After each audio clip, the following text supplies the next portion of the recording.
আজ আমরা কোরআনে কারীম থেকে আল্লাহর অপছন্দনীয় মানুষগুলো কারা তাদের ব্যাপারে জানবো। এবং আজকের এই মাহফিলে যদি আমাদের কারোর মধ্যে সেই গুণটি থাকে, সেই দোষটি থাকে, সেই বদঅভ্যাসটি থাকে যেটার কারণে আল্লাহর অপছন্দনীয় মানুষের তালিকায়, আল্লাহর অপ্রিয় মানুষের তালিকায় আমার নাম চলে গেছে, তাহলে সেক্ষেত্রে আমরা দ্রুততার সাথে এই মাহফিলে বসেই তওবায়ে নাসুহা করে, খাঁটি অন্তরে তওবা করে এখান থেকে আমরা যাব যে ওই বদঅভ্যাসটা ত্যাগ করে আল্লাহর প্রিয় পাত্র হওয়ার চেষ্টা করব। ঠিক আছে তো ইনশাআল্লাহ? তাহলে আমরা কোরআনের আয়াত থেকে আপনাদেরকে জানাবো যে আল্লাহ অমুককে অপছন্দ করেন। আপনি সাথে সাথে টর্চ দিয়ে দেখবেন আপনার মধ্যে সেটা আছে কিনা, আমি সাথে সাথে দেখবো আমার মধ্যে আছে কিনা। যদি দেখি যে আল্লাহর অপছন্দনীয় মানুষদের যে তালিকা আছে তাদের মধ্যে আমিও পড়ে যাই, তাহলে মাহফিল থেকে উঠার আগে আগে এখানে বসেই নিয়ত করে ফেলবো যে এই বদঅভ্যাসটা ছেড়ে আল্লাহর অপছন্দনীয় মানুষের কাতার থেকে আমাকে বের হতে হবে। কারণ আল্লাহর অপছন্দনীয় মানুষের তালিকায় যদি নাম থাকে, এই লোক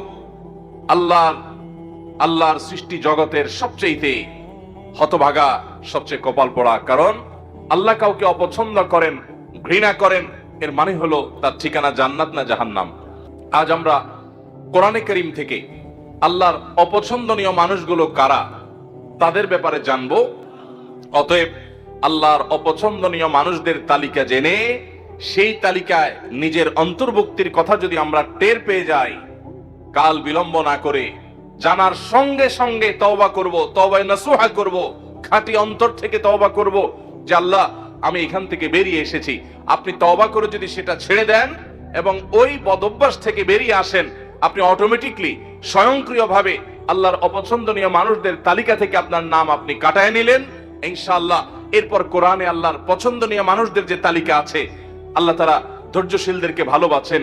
ইন্নাল্লাহা ইউহিব্বুল মুতাওয়াক্কিলিন, তিনি আল্লাহর প্রতি ভরসাকারীদেরকে আল্লাহ ভালোবাসেন। ইন্নাল্লাহা ইউহিব্বুত তাওয়াবিন, আল্লাহ তওবাকারীদেরকে ভালোবাসেন। ওয়া ইউহিব্বুল মুতাতাহিরিন, পবিত্রতা ভালোভাবে অর্জন করে যারা সুন্দর করে ওযু করে, ভালো করে ফরজ গোসল করে, উত্তম রূপে কাপড় চোপড় পাক সাফ করে, এই মানুষগুলোকে আল্লাহ তাআলা পছন্দ করেন।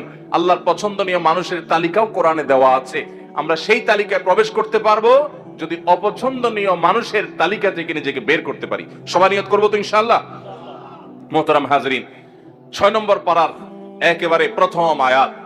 এই আয়াতে আল্লাহ রাব্বুল আলামিনের অপছন্দনীয় মানুষদের অপছন্দনীয় কাজের কথা আল্লাহ তাআলা বলেছেন। সর্বপ্রথমে আমরা সেটিকে বলতে চাই। সেটা কি? সেটা হলো কোনো মন্দ কথা, কোনো খারাপ কথা, কোনো বাজে কথা, এটা যদি কেউ প্রকাশ করে বেড়ায়, এটা যদি বলে বেড়ায়, এটা বলে জাহির, যেটা যদি জাহির করে বেড়ায়, এটা যদি ছড়াছড়ি করে বেড়ায়, তো এটা আল্লাহ অপছন্দ করেন। কারণ কোনো খারাপ জিনিস যদি ছড়াছড়ি করা হয় তাতে সমাজে ভালো হয় না খারাপ হয়। একটা খারাপ জিনিস যখন খুব বেশি ছড়াছড়ি হয়, মানুষ এটা চর্চা করে, গীবত শিকায়েতের মধ্যে ডুবে, পরনিন্দার মধ্যে ডুবে, মানুষ ধারণা করে এক লাইন জানলে তার সাথে আরো এক লাইন যোগ করে আরেকজনের চরিত্র হনন করে। এই জন্য মন্দ কোনো কিছু পেলেই সেটাকে ছড়াছড়ি করে বেড়ানো, এটা আল্লাহর অপছন্দনীয় কাজ। ফেসবুকের এই যুগে, সোশ্যাল মিডিয়ার এই যুগে, এমনকি অফলাইনেও চায়ের দোকানে বসে বসে মা বোনরা 2-4 জন একসাথে হলে কোনো একটা কিছু পাইলেই হলো ওই তিলকে তাল বানায়া ওইটাকে রসিয়ে রসিয়ে আমরা গল্প করে করে ওই মন্দ জিনিসটা একজন থেকে আরেকজন, আরেকজন থেকে আরেকজন, এক চা দোকান থেকে আরেক চা দোকান, এক আইডি থেকে আরেক আইডি, প্রয়োজনে অপ্রয়োজনে আমাদের কোনো জাতীয় স্বার্থ থাকুক বা না থাকুক, আমরা এই জাতীয় মন্দ জিনিস পেলে ছড়াছড়ি অনেকে করি কি করি না? আল্লাহ সুবহানাহু ওয়া তাআলা বলেছেন, লা ইউহিব্বুল্লাহুল জাহরা বিস-সুই মিনাল কাওলি ইল্লা মান যুলিম। যদি কেউ কোনো খারাপ কথা এটা সে চিৎকার চেঁচামেচি করে বলে বেড়ায়, প্রকাশ করে বেড়ায়, ঘোষণা দিয়ে বেড়ায়, এটার প্রচার করে বেড়ায়, তো আল্লাহ তাআলা এটা পছন্দ করেন না। তবে ইল্লা মান যুলিম, যদি কেউ জুলুমের শিকার হয়, নির্যাতিত হয়, মাজলুম হয়, ওই মাজলুম ব্যক্তি সে যদি মানুষের কাছে প্রকাশ করে বেড়ায় ওই লোকটি আমাকে জুলুম করেছে, আমি অমুক দ্বারা নির্যাতিত হয়েছি, নিষ্পেষিত হয়েছি, এরকম জুলুমের শিকার মানুষ যদি তার জুলুমের কথা বলেন এবং আত্মরক্ষার চেষ্টা করেন, জালিমকে চিহ্নিত করেন, তাহলে সেই মন্দ, সেটাও তো জুলুম করেছে একজন, মন্দ কথা মন্দ কাজ, ওইটার যদি ছড়াছড়ি হয়, ওইটা যিনি শিকার হয়েছেন তিনি যদি প্রচার করেন, অন্যদের কাছে বলেন, তাহলে সেটা আল্লাহর কাছে অপছন্দনীয় না, কারণ সে বেচারা তো নির্যাতিত, সে তো জুলুমের শিকার, সে জুলুম সহ্য কত করবে। যদি সে জালিমকে উপযুক্ত বিচারের মুখোমুখি করবার জন্য সোচ্চার হয়, তাহলে সেটা আল্লাহর কাছে অপছন্দনীয় না। আর এছাড়া যত মন্দ কথা আছে, খারাপ কথা আছে, কিছু একটা পেলেই হলো। বিশেষ করে মানুষের যখন ব্যক্তিগত কোনো দোষ ত্রুটি পাওয়া যায়, আমরা সেটাকে প্রচার করতে খুব মজা পাই, ঠিক না ঠিক?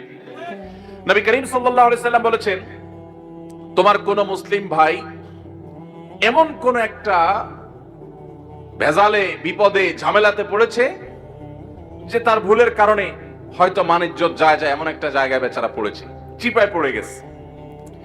এই সময় সে চায় সবাই তাকে যেন সহযোগিতা করে, সাহায্য করে, তার এই দোষটা নিয়ে যেন খুব বেশি বাড়াবাড়ি চর্চা করি যেন না হয়, সেটা চায়।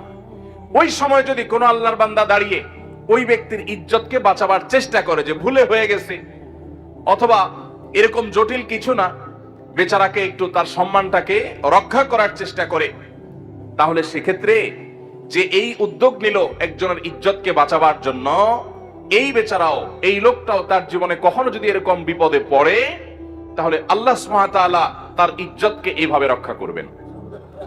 নবী করিম সাল্লাল্লাহু আলাইহি সাল্লাম বলেছেন, মান সাতারা মুসলিমা সাতারাল্লাহু লাহু ইয়াউমাল কিয়ামাহ। যে ব্যক্তি কোনো মুসলমানের দোষ গোপন করবে, কিয়ামতের ময়দানে মানব ইতিহাসের সকল সদস্য, আদম আলাইহিস সালাম থেকে নিয়ে কিয়ামত হওয়া পর্যন্ত আগত সকল মানুষ যখন উপস্থিত থাকবে, সবার সামনে ওই ব্যক্তির দোষটাকে আল্লাহ তাআলা ডেকে এনে গোপন করে দিবেন। আল্লাহ ডেকে কাছে এনে আল্লাহ রাব্বুল আলামিন বলবেন, চাদরে আবৃত, আপনি আল্লাহর কাছাকাছি এসেছেন। আল্লাহ সুবহানাহু ওয়া তাআলা বলবেন, বান্দা তুমি অমুক অমুক গুনাহ যে করেছো, আতাযকুরু যামবা কাযা ওয়া যামবা কাযা, তোমার অমুক অমুক পাপ, অমুক অমুক অনাচার, জুলুম, হারাম কাজ যে করেছো, তোমার কি মনে পড়ে? বান্দা বলবে, আল্লাহ অবশ্যই মনে পড়ে, সব তো প্রমাণ এভিডেন্স সহ আছে আল্লাহর কাছে। তখন আল্লাহ বলবেন, দুনিয়াতে সেটা আমি ঢেকে রেখেছিলাম, মানুষের সামনে প্রকাশ করে নাই। মানুষের সামনে তুমি ভালো ছিলা, কিন্তু তোমার তলে তলে দোষ ছিল, আমি ঢেকে রেখেছিলাম, প্রকাশ করি নাই। আজকেও ঢেকে রাখলাম, প্রকাশ করলাম না, তোমাকে মাফ করে দিলাম। আল্লাহর পক্ষ থেকে এই বিশাল বড় নেয়ামতটা ভাই, আপনার, আমার, ওনার আমাদের সবার প্রয়োজন ভাই। আমাদের দোষ ত্রুটি যদি সব আল্লাহ তাআলা প্রকাশ করে দেন, আমরা রাস্তায় চলতে পারবো না। কি বলেন? রাস্তায় চলার উপায় থাকবে? আপনার ছেলে মেয়ের সামনে, আপনার ভাই বোনের সামনে, আপনার মা বাবার সামনে, আপনার বন্ধু বান্ধবের সামনে আপনার সকল দোষ ত্রুটি, নারী ভুড়ি সব যদি আল্লাহ তাআলা প্রকাশ করে দেন, এক মুহূর্ত পৃথিবীতে টিকা সম্ভব হবে? তাহলে কিয়ামতের ময়দানে আল্লাহ যদি আমাদের দোষ গোপন না করে প্রতিটা দোষ যদি প্রকাশ করেন, এর চাইতে বড় শাস্তি, এর চাইতে বড় আযাব আর কি হতে পারে? সে আযাব থেকে বাঁচার জন্য অন্যতম উপায় এবং মাধ্যম হলো দুনিয়াতে মানুষের দোষ ত্রুটি পেলেই সেটা বলে বেড়ানোর এই মানসিকতা পরিহার করতে হবে। হ্যাঁ, কিছু দোষের প্রচার প্রয়োজন আছে, মানুষকে সাবধান করার জন্য, সতর্ক করার জন্য, সেটাও যতটুকু না করলে নয় ততটুকু। এর বাইরে মানুষের দোষ নিয়ে অহেতুক চর্চা করে বেড়ানো, বিশেষ করে আবারও বলছি, ফেসবুকের এই যুগে, টুইটার, সোশ্যাল মিডিয়ার এই যুগে, টিকটকের এই যুগে, কিছু একটা পেলেই হলো এক শ্রেণীর ভাইরা আছি আমরা ওইটা নিয়ে রাস্তায় ঝাঁপায়া পড়ি। আল্লাহ আমাদের সবাইকে হেদায়েত দান করুন। তাহলে এক শ্রেণীর মানুষের কথা জানলাম যাদেরকে আল্লাহ তাআলা অপছন্দ করেন, আল্লাহ তাদের পছন্দ করেন না। আল্লাহ বলেছেন, ইন্নাল্লাহা লা ইউহিব, ইন্নাহু লা ইউহিব ওয়া লা ইউহিব্বুল্লাহ। আল্লাহ তাআলা অপছন্দ করেন কাদেরকে?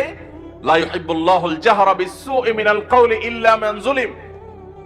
কোন খারাপ কথা এটাকে যে চিৎকার করে বেড়ায়, প্রকাশ করে বেড়ায়, ঘোষণা দিয়ে বেড়ায়, এটাকে আল্লাহ অপছন্দ করেন। তাহলে কোন খারাপ জিনিসের ছড়াছড়ি করা যাবে না। আল্লাহ আমাদেরকে এই হারাম কাজ থেকে, এই নাজায়েজ কাজ থেকে, এই গুনাহের কাজ থেকে বেঁচে থাকার তৌফিক দান করুন। যে গুনাহ যত ভয়াবহ, শয়তান ওইটা আমাদের কাছে তত মজাদার করে দেয়। তাহলে একটা জানলাম আমরা, খারাপ জিনিসের ছড়াছড়ি, খারাপ কথা, খারাপ বিষয়, খারাপ ঘটনা, এগুলার অপ্রয়োজনীয় বিশেষ কোন স্বার্থ বা যৌক্তিক কারণ ছাড়া ওইটার ছড়াছড়ি আল্লাহ তাআলা পছন্দ করেন না। এক। নাম্বার 2, সীমালঙ্ঘনকারীকে আল্লাহ তাআলা পছন্দ করেন না। আল্লাহ বলেছেন, ইন্নাল্লাহা লা ইউহিব্বুল মুতাদিন। আল্লাহ তাআলা সীমালঙ্ঘনকারীকে পছন্দ করেন না। ভাইরা আমার, সীমালঙ্ঘনকারী কারা? সীমালঙ্ঘনকারী হলো ওই ব্যক্তিরা যাদের জন্য আল্লাহ তাআলা সীমানা ঠিক করে দিয়েছেন, সে সীমানা ক্রস করে চলে যায়। আপনি দেখা দিতে পারবেন অমুক অমুক অমুক অমুক নারীর সাথে, যাদের সাথে আপনার রক্তের সম্পর্ক আছে, নিজের স্ত্রী ছাড়া তাদের সাথে আপনি দেখা দিতে পারবেন। এছাড়া আপনার যাদের সাথে দেখা দেওয়া জায়েজ, মাহারাম, তাদের সাথে আপনি দেখা দিতে পারবেন। এটা আল্লাহর সীমানা। এর বাইরে বাকিদের সাথে দেখা দেওয়া যাবে যাবে না। এটা হলো আল্লাহর সীমানা। এখন যদি সেই সীমানা ক্রস করে আপনি যেই কোনো নারীর ছবি পেলেন, ভিডিও পেলেন, ফুটেজ পেলেন, ফেসবুকে পেলেন, পেপারে পেলেন, ম্যাগাজিনে পেলেন, যেখানে পেলেন, রাস্তাঘাটে পেলেন, আপনি চান্সে তাকে দেখে নিলেন, মনে মনে হারাম স্বাদ আস্বাদন করলেন, জল্পনা কল্পনা করলেন, তাহলে আল্লাহ যে সীমানা দিয়েছেন সেই সীমানাটা আমরা ক্রস করলাম কি করলাম না? আল্লাহ যাদের সম্পর্কে, যাদের সাথে দেখা দেওয়াকে জায়েজ করেছেন, তাদের গন্ডি ওভারটেক করে যাদের সাথে দেখা দেওয়ার অনুমতি আল্লাহ দেন নাই, আপনি সেখানেও গিয়ে দেখেছেন, তাহলে সীমানা ক্রস করছেন কি করেন নাই? এটা হলো সীমা লঙ্ঘন। সীমা লঙ্ঘনের আরো বহু দিক আছে।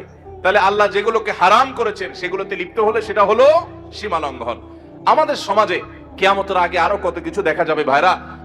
যারা সীমা লঙ্ঘন করে তারা বরং উল্টা যারা সীমা লঙ্ঘন করে না তাদেরকে সীমা লঙ্ঘনের কথা অনেক সময় বলে। যেমন আপনি পাবলিক পরিবহনে যাচ্ছেন, একজন যুবক বা দুজন যুবক একসাথে যাচ্ছে, ঝাঁকানাকা গান ফুল ভলিউমে মোবাইলে বাজায় দিয়া নাচতে নাচতে যাচ্ছে।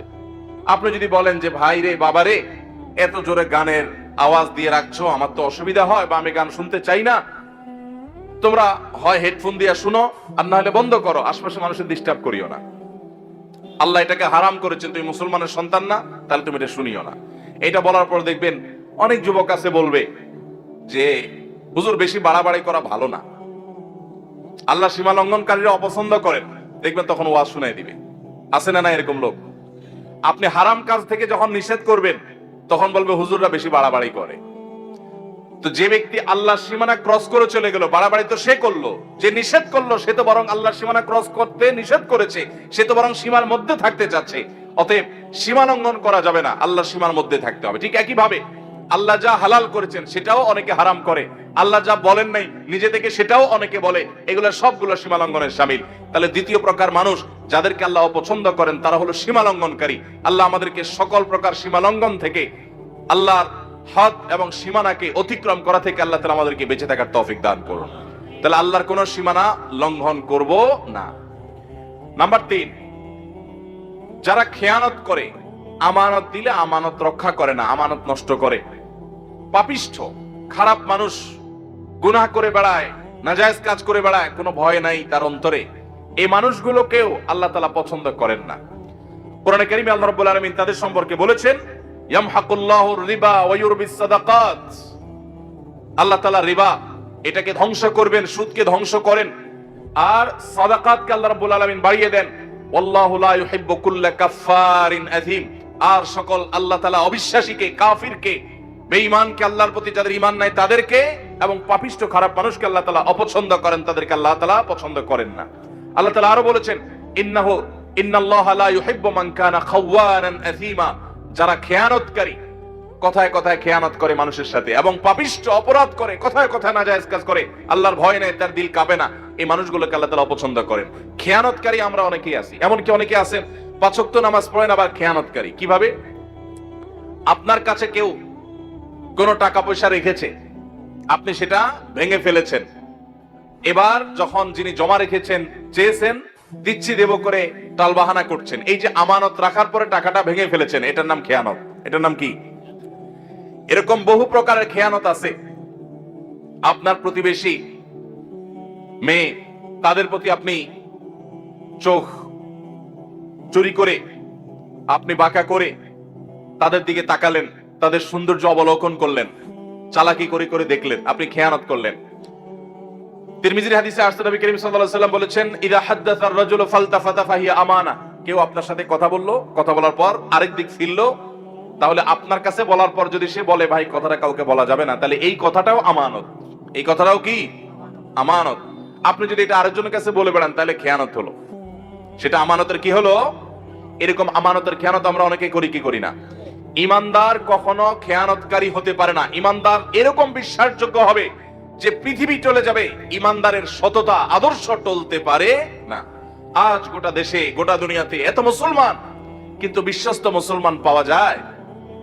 ভাইরা আমার, আমরা যে নবীর উম্মত, আমরা কি জানি আমাদের প্রিয় নবী সাল্লাল্লাহু আলাইহি সাল্লাম কত বিশ্বস্ত ছিলেন? তিনি নবী হওয়ার আগে মক্কাবাসীর কাছে আলামিন হয়েছেন। কি হয়েছেন? উনি আগে আলামিন হয়েছেন, তারপরে কি হয়েছেন? নবী এবং রাসূল হয়েছেন। কিরকম আল আমিন, কি পরিমাণ বিশ্বস্ত ছিলেন? শুধু একটা ঘটনা বলি। উনি যখন মক্কা থেকে মদিনায় হিজরত করতে চলে যাবেন, এই হিজরতের সফরটা কি তার খুব আরামের, খুব আনন্দের, আনন্দ ভ্রমণ টাইপ কিছু ছিল? মক্কার মানুষদের, জালিমদের অত্যাচারে অতিষ্ঠ হয়ে টিকতে না পেরে আল্লাহর অনুমতিতে তিনি মক্কা ছেড়ে মদিনায় হিজরত করতে হয়েছে। যেই এলাকার মানুষের জুলুমে, তাদের নির্যাতনে, নিষ্পেষণে নিজের মাতৃভূমি ছেড়ে চলে যেতে হয়েছে, ওই মানুষগুলো বেঈমান, অনেক কাফের, অনেক মুশরিকরা, তারা নবী করিম সাল্লাল্লাহু আলাইহি ওয়াসাল্লামের প্রতি ঈমান আনে নাই, কিন্তু তারা জানতো মক্কার সবচেয়ে নির্ভরযোগ্য, সবচেয়ে আস্থার উপযুক্ত, সবচেয়ে বিশ্বস্ত মানুষটা হলো মুহাম্মদ সাল্লাল্লাহু আলাইহি ওয়াসাল্লাম। এই জন্য তাদের দামি দামি সম্পদ, সোনা গহনা, টাকা পয়সা, এগুলো তারা মুহাম্মদ সাল্লাল্লাহু আলাইহি ওয়াসাল্লামের কাছে এসে আমানত রেখে যেত। তার প্রতি ঈমান আনতো না, কিন্তু তাকে জানতো যে দুনিয়া উল্টে গেল, তার আদর্শ উল্টিবে না, পৃথিবীর সকল ব্যাংকের চাইতে বিশ্বস্ত ব্যাংক হলো তিনি, এজন্য তার কাছে জমা রেখে যেত। নবী করিম সাল্লাল্লাহু আলাইহি ওয়াসাল্লাম হিজরতের সময় আলী রাদিয়াল্লাহু তাআলা আনহুকে ডেকে বুঝাই দিয়ে গেলেন যে দেখো, রাতের অন্ধকারে আবু বকরকে সাথে নিয়ে উনি তো চলে যাবেন পরিকল্পনা করেছেন। আলী রাদিয়াল্লাহু তাআলাকে রেখে গেলেন, তুমি 3 দিন মক্কায় থাকবা এবং এই যে জিনিসগুলো আছে, এটা অমুকের, এটা অমুকের, এটা তমুকের, এগুলো তাদের কাছে যার যারটা বুঝাই দিবা। এই লোকগুলার জুলুমে অতিষ্ঠ হয়ে মক্কা পার হয়ে যাচ্ছেন, কিন্তু ওই সময়টাতে পর্যন্ত তাদের রেখে যাওয়া আমানতটা তাদের কাছে পৌঁছানোর ব্যবস্থা করতে তিনি ভুলেন নাই। এর নাম হলো মুহাম্মদ সাল্লাল্লাহু আলাইহি ওয়াসাল্লাম। আজ আমাদের অবস্থা কি বলেন? দোকান থেকে বাকি খেলে ওই দোকানের সামনে দিয়ে আর হাঁটি না, অন্য দোকান থেকে নগদ খাই, ওই দোকানের ধারে কাছেও যাই না। এ হলো আমাদের ইমানের অবস্থা, এ হলো আমাদের বিশ্বাসের অবস্থা, এ হলো আমাদের আস্থার অবস্থা। আমরা মনে করি শুধু নামাজ কালাম পড়লে মুসলমান হওয়া যায়। মুসলমান অবশ্যই তাকে বিশ্বস্ত হতে হবে, আস্থাশীল হতে হবে, মুসলমানকে আমানতদার হতে হবে।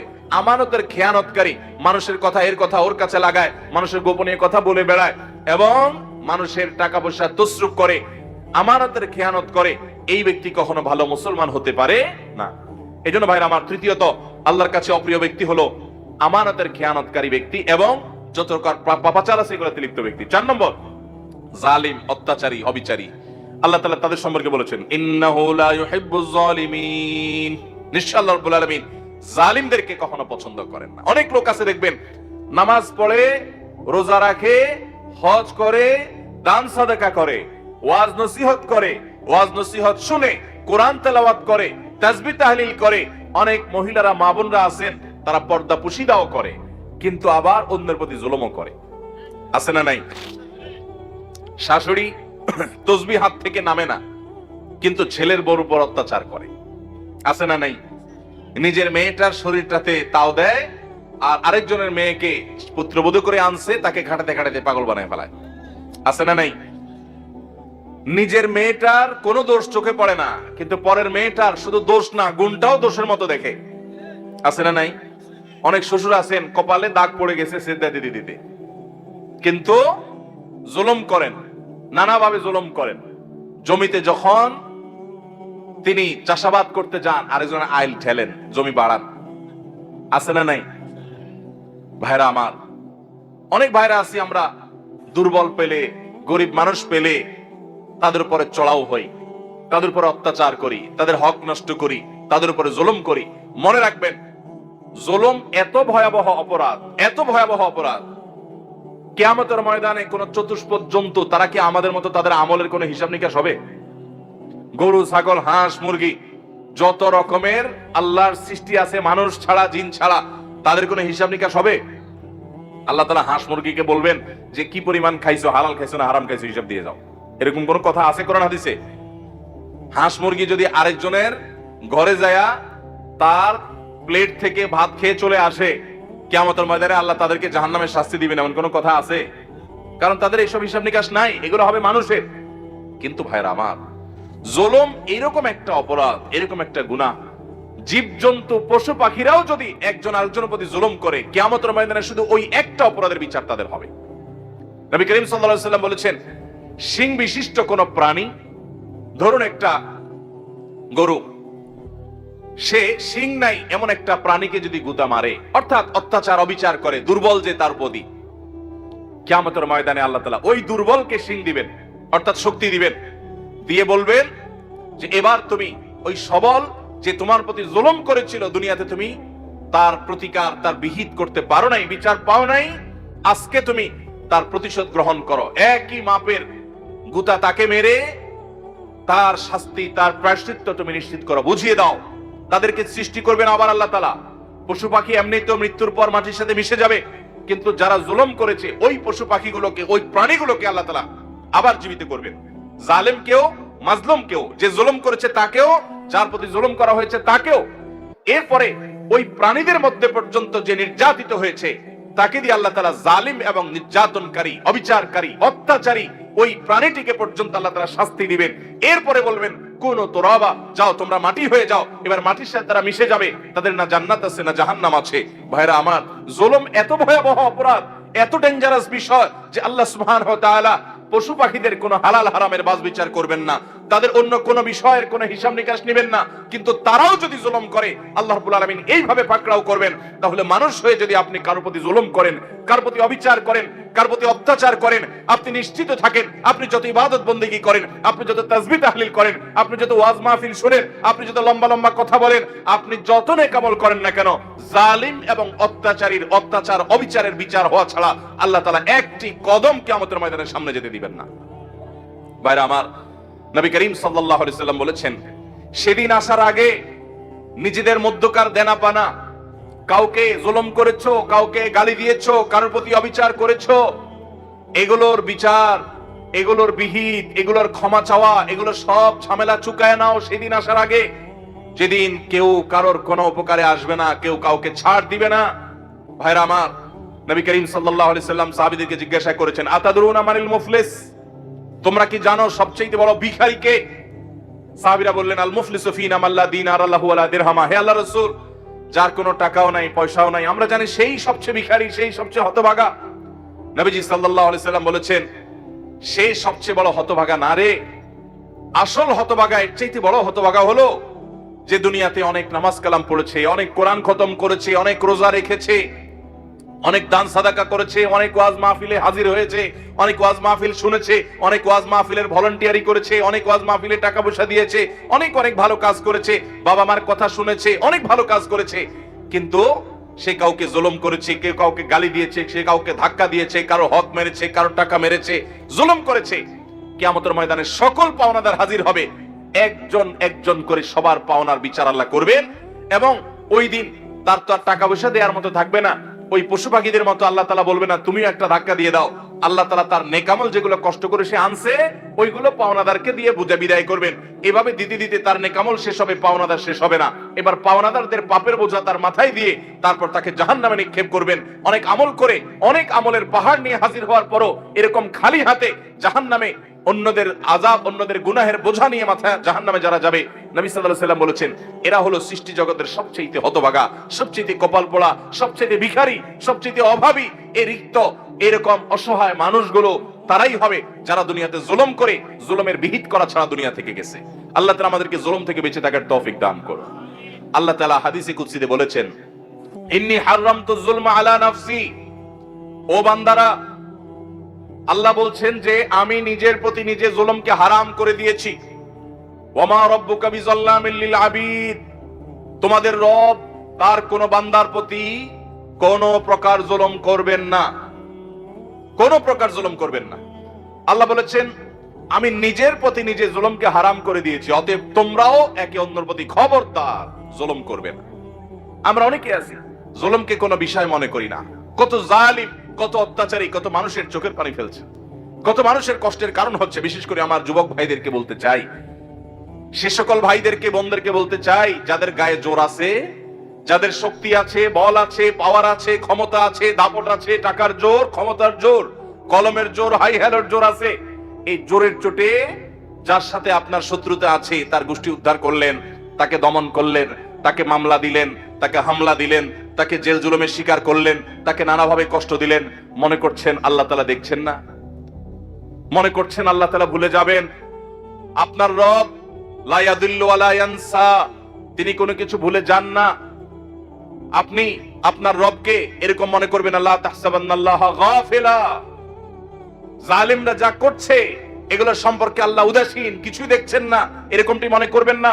আল্লাহর কসম, প্রতিটি জুলুমের বিচার কিয়ামতে আল্লাহ তাআলা অবশ্যই করবেন। ভাইরা আমার, কয়েকজন যুবক যখন একসাথে হয়, দুই যুবক একসাথে যখন রিকশা উঠে, রিকশাওয়ালা বেচারা একটু থেকে আধটু যদি করে, একটু বেশ কম করে, বাপের বয়সী হলেও যায় কলার ধরতে। কারণ দুই দোস্ত একসাথে আছে, কলেজে পড়ে, শরীরে একটা ভাব চলে আসে, ঠিক না ভাই? ঠিক। আপনি যে রিকশাওয়ালাকে একটা ধাক্কা দিয়ে গেছেন, একটা ঘুষি, একটা থাপ্পড়, একটা গালি দিয়ে চলে গেছেন, বেচারা তো ভয়ে কিছু বলে নাই, কলেজের ছাত্র মারবে, কয়েকজন একসাথে আছে, কিছু বলে নাই। ভাই, আপনি কি জানেন এই রিকশাওয়ালাকে আপনি এক সময় টর্চ লাইট দিয়ে খুঁজে আর পাবেন না।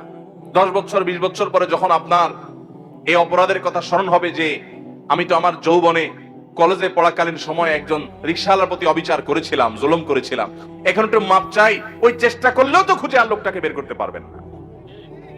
আপনি বের করতে পারেন না দেখে কি আল্লাহও বের করতে পারবেন না? কিয়ামতের ময়দানে যখন বুড়া বয়সে এসে আমল করে জান্নাতে যাইতে নিবেন, ওই রিকশাওয়ালা সামনে এসে দাঁড়াবে। অতএব কারোর প্রতি কোন প্রকার জুলুম করব না ইনশাআল্লাহ।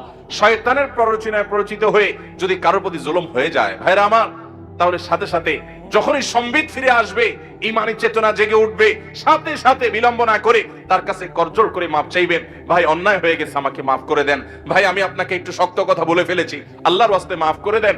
আপনি যদি দুনিয়াতে মাপ চেয়ে নেন, আপনার লেটা চুকে গেল, মামলা খালাস হয়ে গেল। না হলে মনে রাখবেন, হাজার হাজার এরকম জুলুমের মামলা আপনার বিরুদ্ধে দায়ের হয়ে আছে, কিয়ামতের ময়দানে কোনো আমল কিন্তু কুলাবে না। বেশি আমল করতে পারেন আর না পারেন, অনেক তাসবিহ তেলাওয়াত করতে পারেন আর না পারেন, অন্তত কোনো মানুষের প্রতি কখনো জুলুম করবেন না। ঠিক আছে তো ইনশাআল্লাহ? যুবক ভাইরা, শক্তিকে নিয়ন্ত্রণ করব তো ইনশাআল্লাহ? কয়েকজন বন্ধু একসাথে যখন বাসে উঠেন, কন্ট্রাক্টর বেচারা যা ভাড়া দেয়, 5-6 জন কলেজের ছাত্র, ইউনিভার্সিটির ছাত্র একসাথে থাকলে দেখলে আর বেশি বাড়াবাড়ি করে না। যদি বেশি বাড়াবাড়ি করে, চোখ গোরানে দিলে বেচারা মনে করে থাক, যান বাঁচাই। আছে না নাই?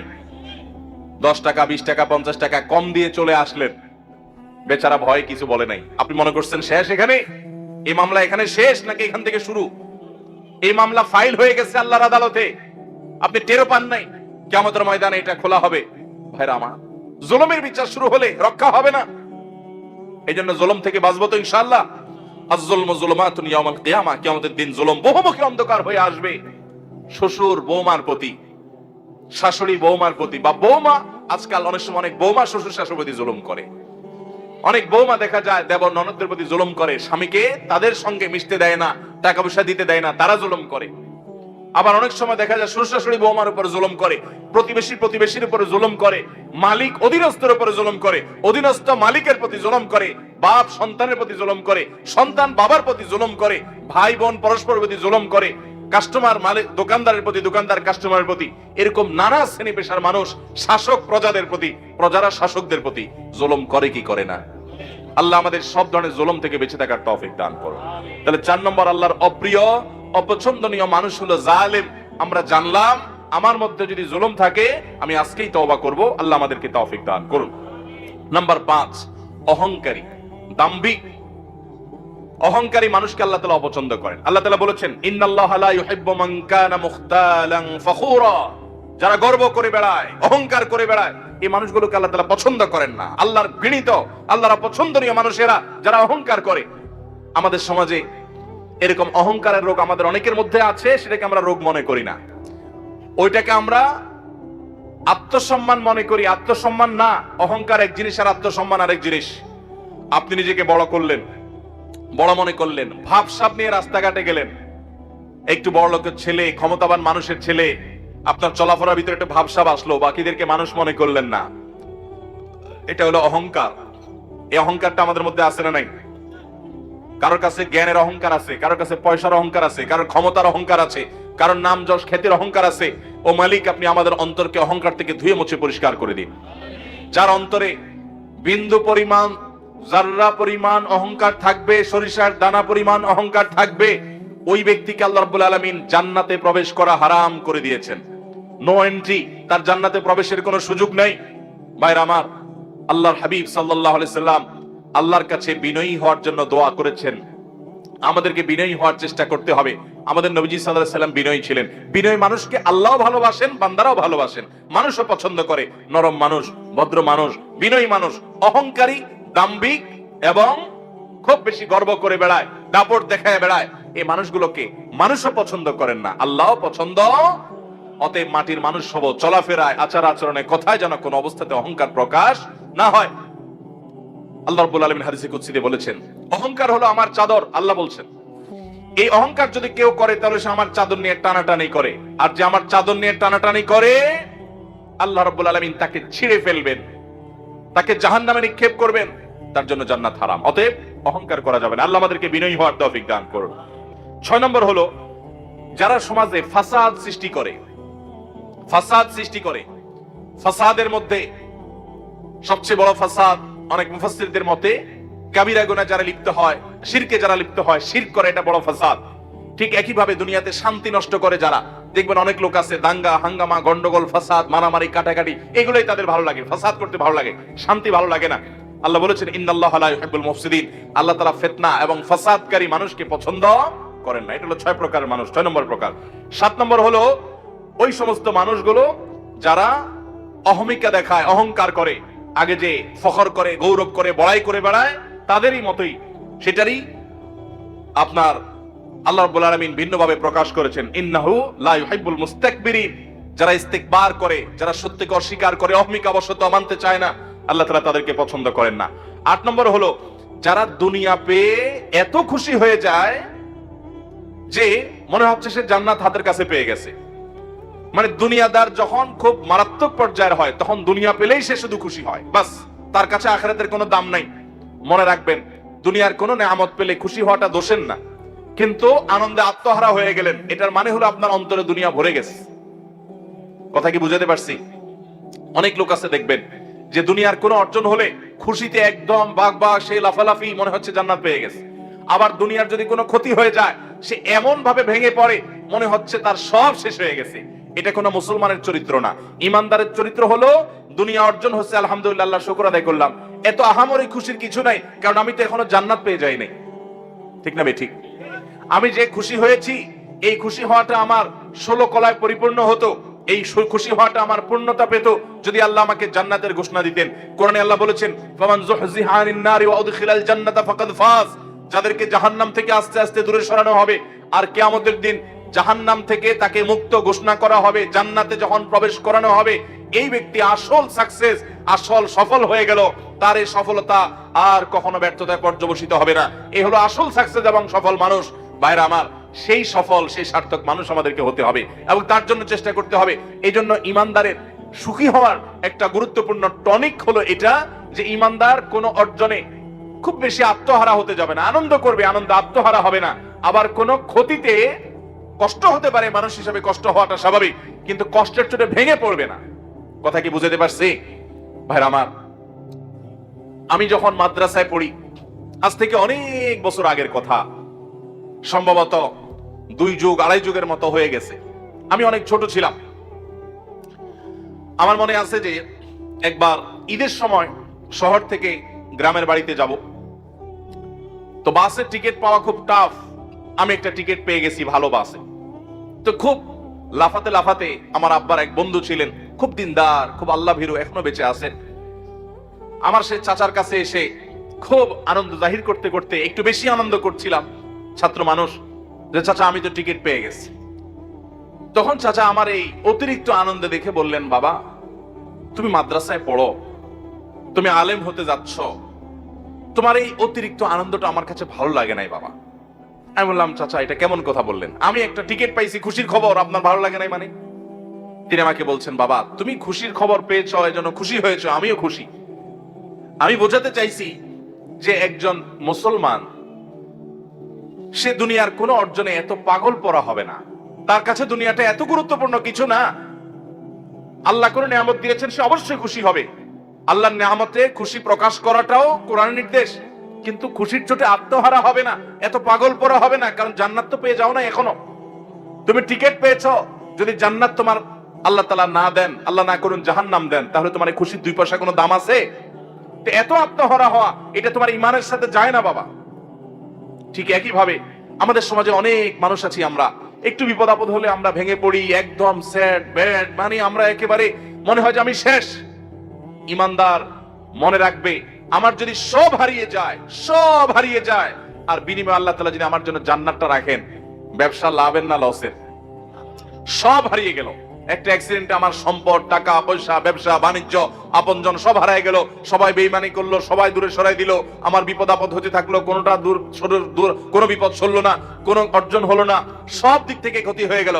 দুনিয়ার সব সম্পদ, সব ইজ্জত, সব চলে যাওয়ার বিনিময়ে যদি আল্লাহ বলেন, বান্দা তোমাকে আমি জান্নাতটা দিয়ে দিলাম, লাভ হলো না লস হলো? 50-60 বছরের কষ্টের বিনিময়ে যদি অনন্ত কালের, অসীম কালের জন্য চির সুখের ঠিকানা আমার নিশ্চিত হয়ে যায়, তাহলে আমার লাভ হলো না লস হলো? এই জন্য ইমানদার কোন দুঃখে, কোন বেদনায় একেবারে ভেঙে পড়বে, এটা তার ইমানের সাথে যায় না, এটা বেঈমানের চরিত্র হতে পারে। ইমানদার সবর করবে আর যে কোনো ভালো কাজে আল্লাহ শুকর আদায় করবে, খুশি হবে, কিন্তু আত্মহারা পাগল হবে না। এই জন্য আল্লাহ রাব্বুল আলামিন কোরআনে কারীমে বলেছেন, ইন্নাল্লাহা লা ইউহিব্বুল ফারিহিন, নিশ্চয়ই আল্লাহ রাব্বুল আলামিন কোন অতিরিক্ত আনন্দে আত্মহারা, দুনিয়াবি কোন বিষয় পাওয়ার পরে করে পাগল পরা হয়ে যাওয়া, এই অতিরিক্ত দুনিয়া করা মানুষ, দুনিয়া খাই করা মানুষ, এই মানুষগুলোকে আল্লাহ পছন্দ করেন না। অতএব ভাইরা আমার, আমরা আল্লাহ রাব্বুল আলামিনের কাছে আমরা পানা চাইবো, আল্লাহ যেন আমাদেরকে এরকম দুনিয়ার মধ্যে ডুবায় না রাখেন। আজ যে পৃথিবীতে আমরা বসবাস করছি, ভোগবাদের দুনিয়া। কিসের দুনিয়া ভাই? ভোগবাদ। চতুর্দিকে দেখবেন শুধু ভোগের আহ্বান, যত বিজ্ঞাপনী, বিলবোর্ড, যত অ্যাডভার্টাইজ, যত আহ্বান, সব দেখবেন কিসের? ভোগের। দুনিয়াতে মস্ত বড় খাওয়া দাওয়ার ফুর্তি করো, আগামীকাল বাঁচবে কিনা বলতে পারো, ভোগ করো। আর ইসলাম বলে মানুষকে ভোগ নয়, প্রয়োজন যা তা অবশ্যই তুমি ভোগ করো, কিন্তু তোমার প্রয়োজনের বেশি ভোগ করবে না, বরং ত্যাগ করতে শিখো। ভোগে নয়, বরং ত্যাগেই আনন্দ আছে, ত্যাগেই তোমার পরিতৃপ্তি আছে। আল্লাহর জন্য দান করো, স্যাক্রিফাইস করতে শিখো, ত্যাগ করতে শিখো। ইসলাম সেটা বলে। ভোগ পশু পাখিও করে, ত্যাগ এটা সবাই করতে পারে না। আল্লাহ আমাদেরকে ত্যাগী মানুষ হওয়ার তৌফিক দান করো। ভাইরা আমার, তাহলে আমরা 8 নম্বরের যাদেরকে আল্লাহ তাআলা অপছন্দ করেন তাদের কথা জানলাম। সে মানুষগুলো হলো দুনিয়ায় যারা আত্মহারা হয়ে যায়। আত্মহারা হয়ে যাওয়া এটা এখন কমন একটা বিষয় হয়ে গেছে। নামাজ কালাম পড়ি, ওয়াজও শুনি, সবই ঠিক আছে, কিন্তু পয়সা ছাড়া আর কিছু বুঝি না। পয়সা ছাড়া, দুনিয়া ছাড়া আর কিছু বুঝি না। দুনিয়া আমাদের লাগবে দুনিয়া চলতে হলে। নৌকার মতো, নৌকা যখন পানি দিয়ে চলে, নৌকা তো পানি দিয়েই চলে নাকি? পানি দিয়ে নৌকা চলে, পানি ছাড়া নৌকা চলবে? দুনিয়া ছাড়া আমরাও এরকম দুনিয়াতে চলতে পারবো? দুনিয়াতে চলতে হলে দুনিয়ার দরকার আছে, টাকা পয়সা, রিজিক, থাকার জায়গা, এগুলো দরকার আছে। কিন্তু যদি সেগুলো আমাদের ভেতরে ঢুকে পড়ে, একদম আমরা দুনিয়ার ভেতরেই ডুব দিয়ে যাই, দুনিয়া ছাড়া কিছু না বুঝি, সারাদিন শুধু দুনিয়া করি, তাহলে নৌকার ভিতরে পানি ঢুকার মতো হয়ে যাবে। ওই নৌকা অ্যাক্সিডেন্ট করবে, ডুবে যাবে, আমরা দুনিয়ার ভিতরে ডুবে যাবো। আজকে সে অবস্থা হয়েছে। আল্লাহ আমাদের সবাইকে আখিরাতমুখী হওয়ার তৌফিক দান করুন। আমাদের পূর্বসূরীদের দুনিয়া বিমুখতার ঘটনাবলী এবং ইতিহাসগুলো জানার চেষ্টা করবেন। সালাফের পূর্বসূরীদের কিভাবে দুনিয়া বিমুখতা সেটা জানার চেষ্টা করবেন। নবী করিম সাল্লাল্লাহু আলাইহি ওয়াসাল্লাম তিনি বলেছেন, দুনিয়া এবং দুনিয়াতে যা কিছু আছে, সারা পৃথিবীর সকল নেয়ামতের উপকরণ, ভোগের উপকরণ, সবগুলো মিলে আল্লাহর কাছে যদি একটা মাছির দানা পরিমাণ মূল্যবান হতো, তো আল্লাহর প্রতি বেঈমান কোন কাফের, কোন মুশরিক, আল্লাহর কোন অবাধ্য নাফরমানকে আল্লাহ রাব্বুল আলামিন এক ঢোক পানিও দুনিয়া থেকে পান করতে দিতেন না। এক ঢোক পানিও পান করতে দিতেন না। যদি দুনিয়ার দাম আল্লাহর কাছে একটা মাছির দানার পরিমাণ হতো, এতটুকু দামও নাই। এটা মৃত্যুর আগে টের পাওয়া যাবে না। আল্লাহ আমাকে আপনাকে আমাদের বুঝার তৌফিক দান করুন। দুনিয়ার মোহ আমাদের অন্তর থেকে আল্লাহ তাআলা বের করার তৌফিক দান করুন। গোটা পৃথিবীতে মুসলমানরা আজ লাঞ্ছিত, বঞ্চিত হওয়ার অন্যতম একটা কারণ এটাও যে মুসলমানরা আজ দুনিয়ার ভিতরে হাবুডুবু খেয়েছে। নবী করিম সাল্লাল্লাহু আলাইহি সাল্লাম তার এক হাদিসে বলেছেন যে একটা সময় আসবে যে খাবার সামনে নিয়ে যেরকম কাফিররা, খাবার সামনে নিয়ে যেরকম খাদকরা টানাটানি করে ভাগযোগ করে খেয়ে ফেলে, তোমরা মুসলমানরা দুনিয়াতে তোমাদেরকে অমুসলমানরা, কাফেররা ভাগযোগ করে খাবে, লুটপাট করে জুলুম করবে। কাশ্মীরের লোকদেরকে জুলুম করবে এক গ্রুপ, ইরাকের মুসলমানদেরকে জুলুম করবে আরেক গ্রুপ, ফিলিস্তিনের মুসলমানদেরকে জুলুম করবে আরেক গ্রুপ। এক এক দেশের মুসলমানদেরকে জুলুম করার জন্য এক এক গ্রুপ ভাগযোগ করে নিবে। খাদকরা খাবার যেরকম টেনে ছিঁড়ে একজন আরেকজনে এক একটা নিয়ে আরেকজনকে আরেকটা দিয়ে তারা এরকম খায়, ঝাঁপায় পড়ে, তোমাদের উপর এরকম ঝাঁপায় পড়বে। সাহাবায়ে কেরাম বলেছিলেন, ইয়া রাসূলুল্লাহ, সেদিন আমাদের সংখ্যা কম হবে, সেজন্য? নবীজি বলেছেন, না, লা বাল আনতুম ইয়াউমাইদিন কাসীর, তোমরা সেদিন অনেক থাকবে, ওয়ালাকিন্নাকুম গুসাউন কাগুসাইস সাইল, কিন্তু পানির উপরে, বানের পানিতে যেরকম খড়কুটা ভাসে, তোমাদের দাম সেরকম হবে। অমুসলিমদের অন্তর থেকে তোমাদের ভয় তুলে দেওয়া হবে। সেটা কি কারণে হবে? নবী করিম সাল্লাল্লাহু আলাইহি ওয়াসাল্লাম বলেছেন, হুব্বুদ দুনিয়া ওয়া কারাহিয়াতুল মউত, তোমরা মরণকে ভয় করবে। মুসলমান মরণকে এত ভয় করবে না, মৃত্যু হলে তো আমার আল্লাহর সাথে সাক্ষাতের সৌভাগ্য হবে। এবং দুনিয়ার মোহ তোমাদের ভিতরে এমন ভাবে ঢুকে পড়বে যে তোমাদের অবস্থা এরকম হবে। মুসলমান যেদিন দুনিয়ার মোহকে ছুঁড়ে ফেলতে পারবে, সেদিন মুসলমান আবারও দুনিয়াকে জয় করবে। সাহাবায়ে কেরাম, তাদের সামনে বিভিন্ন সম্রাটদের স্বর্ণখচিত রাজমুকুট মসজিদের নববীর সামনে এনে ফেলে রাখা হতো। সাহাবায়ে কেরাম দেখে দেশের সাথে ঠাট্টার সাথে তাকাতেন, উষ্ঠা মারতেন, ওইটাকে দাম দিতেন না, কারণ তারা জানতেন দিন শেষে এটা দুনিয়া, এর একটা শেষ আছে। মুসলমানের দৃষ্টি তো অনেক গভীরে, অনেক দূরে, সে তো জান্নাত পর্যন্ত দেখে, দুনিয়ার সামান্য নজর না। আল্লাহ আমাদের সবাইকে সেরকম মানুষ হওয়ার তৌফিক দান করুন। সেজন্য সাহাবীরা গোটা দুনিয়া শাসন করেছেন, গোটা দুনিয়া তাদের পদতলে এসেছে। আজ দুনিয়া খাই খাই করে দেখে আল্লাহ মুখিতার বিপরীতে, আখিরাত মুখিতার বিপরীতে দুনিয়া মুখিতা আজ আমাদেরকে গ্রাস করে ফেলেছে। এজন্য কাফের মুশরিকরা গোটা পৃথিবীকে ভোগবাদী করে তোলার অপচেষ্টা লিপ্ত। তারা জানে মুসলমানদেরকে ভোগবাদী করতে পারলে মুসলমানদেরকে পদানত করা যাবে, হয়েছেও তাই। এজন্য দুনিয়া, অন্তর থেকে দুনিয়ার মোহকে আমাদেরকে বের করতে হবে। আল্লাহ তাআলা সেজন্য বলেছেন, ইন্নাল্লাহা লা ইউহিব্বুল ফারিহিন, অতিরিক্ত দুনিয়া নিয়ে খুশি হওয়া, অতিরিক্ত দুনিয়ার মোহে নিজে হাবুডুবু খেয়ে দুনিয়ার জন্য পাগল পরা হওয়া মানুষ, এগুলোকে আল্লাহ তাআলা পছন্দ করেন না। 9 নম্বর যে মানুষগুলোকে আল্লাহ পছন্দ করেন না, তারা হলো অপচয়কারী। আল্লাহ বলেছেন, ইন্নাহু লা ইউহিব্বুল মুসরিফিন। অপচয় আমাদের মধ্যে আছে না নাই? অপচয় এখন অনেকেই আমরা করি। আমরা মনে করি যে পয়সা করে কিছু হলেই বোধহয় একটু অপচয় না করলে আমার ধনী এবং বড়লোকগিরি জাহির হয় না। অথচ ইমানদার কখনো অপচয় করতে, আল্লাহ তাআলা কোরআনে কারীমে আমাদেরকে বলেছেন যে আল্লাহর নেককার বান্দাদের বৈশিষ্ট্য, ইবাদুর রহমানের বৈশিষ্ট্য হলো ওয়াল্লাযীনা ইযা আনফাকু লাম ইউসরিফু ওয়া লাম ইয়াকতুরু ওয়া কানা বাইনা যালিকা কাওয়ামা। আল্লাহর রহমানের বান্দা হলেন তারা যারা যখন খরচ করে না অপচয় করে, অপব্যয় করে না, তারা কৃপণতা করে। নবী করিম সাল্লাল্লাহু আলাইহি ওয়াসাল্লাম কৃপণতা থেকে পানা চেয়েছেন, আল্লাহুম্মা ইন্নী আউযু বিকা মিনাল বুখলি ওয়াল জুবন, আল্লাহ আপনার কাছ থেকে আমি পানা চাই বখল থেকে, কৃপণতা থেকে। আল্লাহ রাব্বুল আলামিন আমাদেরকে মধ্যমপন্থী হওয়ার তৌফিক দান করুন। ব্যয়ের ক্ষেত্রে মধ্যম পন্থা অবলম্বন করতে হবে, অপচয় করা যাবে না, অপব্যয় করা যাবে না। 10 নম্বর যে মানুষগুলোকে আল্লাহ রাব্বুল আলামিন অপছন্দ করেন, সেটি এসেছে নবী করিম সাল্লাল্লাহু আলাইহি ওয়াসাল্লামের হাদিসে। তিনি বলেছেন, ইন্নাল্লাহা লা ইউহিব্বুল ফাহিশা ওয়াল মুতাফাহহিশ, যারা অশ্লীল কথা বলে, অশ্লীল কাজ করে, অশ্লীলতা ছড়াছড়ি করে, বেহায়াপনা করে, এই মানুষগুলোকে আল্লাহ তাআলা পছন্দ করেন না।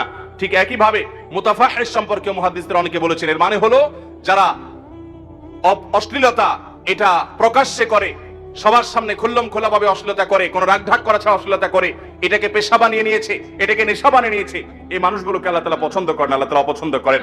ভাইরা আমার, 12 নম্বর আল্লাহ যাদেরকে অপছন্দ করেন তারা হলেন ওই সমস্ত মানুষেরা যারা ইসবাল করে, যারা টাকনুন নিচে পুরুষ হয়ে লুঙ্গি, জুব্বা, চাদর, প্যান্ট, পাজামা এগুলো পরে, এই ইসবালকারীদেরকে আল্লাহ তাআলা পছন্দ করেন না। নবী করিম সাল্লাল্লাহু আলাইহি ওয়াসাল্লাম বলেছেন, ইন্নাল্লাহা লা ইউহিব্বুল মুসবিলিন, নিশ্চয়ই ইসবালকারীকে, অর্থাৎ টাকনুন নিচে যে পুরুষরা পোশাক আশাক পরে, এদেরকে আল্লাহ তাআলা পছন্দ করেন না।